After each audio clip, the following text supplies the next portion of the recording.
are an all-volunteer network of fosters. So that means we don't have a shelter at all. What we do is we take dogs out of local shelters and bring them into our homes, and we essentially rehabilitate them so that they are more prepared to go into people's homes as pets.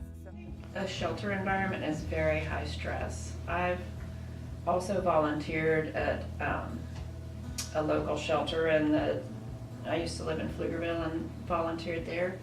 And I've seen firsthand on a daily basis how very, very stressful it is on dogs. And what you see in a shelter in terms of behavior is oftentimes not what that dog is like once you bring it home and the environment is more calm and they feel safe and secure.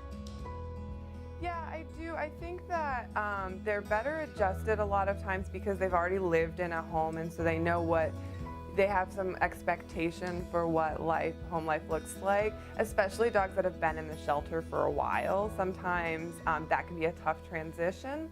The other thing that we do that really sets them up for success is that our adoption process is a little bit more unique and it's a little bit more thorough. We're really interested in matching the dog with the best family for them as opposed to a first come first served basis. But we really wait for the right match, and the benefit of being small and being foster based is that our foster parents, our foster families, they know the personality of the dog, they know what's going to work well with the dog, and then all of our dogs go on a home visit prior to adoption, and that can last anywhere from weeks to even months in some cases to make sure they integrate properly with the family, and that helps us to have fewer dogs that come back to us or that end up back in the shelter system in some other way. Being a foster myself, I had total discretion.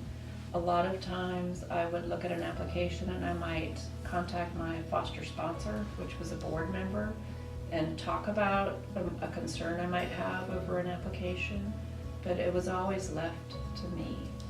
If I was worried or had any kind of concern at all, I could go to my foster sponsor and discuss it, and they might say, oh, well, have you thought about this, or have you thought to ask that, or maybe you should look at this, to kind of help me think through it, but it was always left to the foster.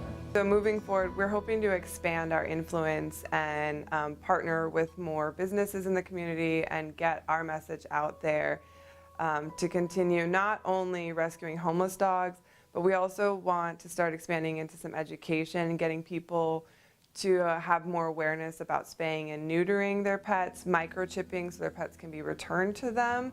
And also in the South, heartworm prevention is really critical. Honestly, while we